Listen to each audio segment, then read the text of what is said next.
एक समय की बात है। एक घना जंगल था जहाँ विभिन्न जानवर रहते थे। उसी जंगल में एक बूढ़ा कौआ भी रहता था जो काफी दिनों से बीमार था। उसकी उम्र ढल रही थी और वह अब उससे पहले जैसी ताकत और उड़ने की क्षमता बची नहीं थी। भूख से कमजोर हो चुके कौए को रोजाना खाना ढूंढने में कठिनाई होती थी। एक दिन जब वह किसी पेड़ की शाखा पर बैठा था, उसने नीचे देखा कि एक लोमड़ी धीरे-धीरे उसके पास आ रही है। यह वही चालाक लोमड़ी थी जिसने जंगल के अन्य जानवरों को अपनी बातों और चालों से कई बार धोखा दिया था। कौआ लोमड़ी को देखकर थोड़ा चौकन्ना हो गया क्योंकि उसने सुना था यह लोमड़ी शातिर और धोखेबाज थी। लोमड़ी ने कौवे की स्थिति देखकर समझ लिया कि वह कमजोर और भूखा है। उसने सोचा कि इसे अपनी चालाकी से आसानी से फंसाया जा सकता है। लोमड़ी ने बड़ी मीठी आवाज में कहा, कौआ भाई, तुम कैसे हो? तुम्हारा हाल देखकर मुझे दुख हो रहा है। क्या मैं तुम्हारी कुछ मदद कर सकती हूँ? कौआ जानता था कि लोमड़ी पर विश्वास करना ठीक नहीं है, लेकिन भूख और कमजोर की वजह से वह कुछ कहने की स्थिति में नहीं था। उसने केवल सिर हिलाकर जवाब दिया।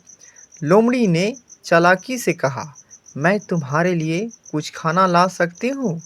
पास के गांव में एक घर है जहाँ से मैं तुम्हारे लिए स्वादिष्ट रोटी का टुकड़ा ला सकती हूँ।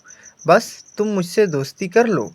कौवा थोड़ी देर चुप रहा, लेकिन भूख और कमजोरी से उसे लोमड़ी की बात माननी पड़ी। उसने सोच लिया कि शायद लोमड़ी उसकी मदद करना चाहती है। लोमड़ी उसे भरोसा दिलाकर वहां से चली गई। कुछ समय बाद लोमड़ी सचमुच एक रोटी का टुकड़ा लेकर आई और कौवे के सामने रखा। भूखा कौवा तुरंत उस रोटी पर टूट पड़ा, लेकिन जैसे ही उसने एक टुकड़ा खाया, उसे अचानक पेट में दर्द महसूस हुआ। वह समझ गया कि रोटी में जहर मिला हुआ है। लोमड़ी ने उसे धोखा दिया था। कौवा दर्द से तड़पते हुए लोमड़ी की ओर देखता रहा।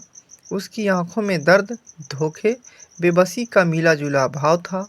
लोमड़ी हंसते हुए बोली, कौआ भाई, तुम्हारी भूख और कमजोरी ने तुम्हें धोखे में फंसा दिया। जंगल में हमेशा चालाकी से जीना पड़ता है। तुमने मेरी बात पर भरोसा किया और यह भूल की। कौआ अपनी अंतिम सांसें लेते हुए सोचने लगा कि शायद उसे लोमड़ी पर कभी भरोसा नहीं करनी चाहिए थी। उसकी आत्मा में एक दर्द भरी सच्चाई थी।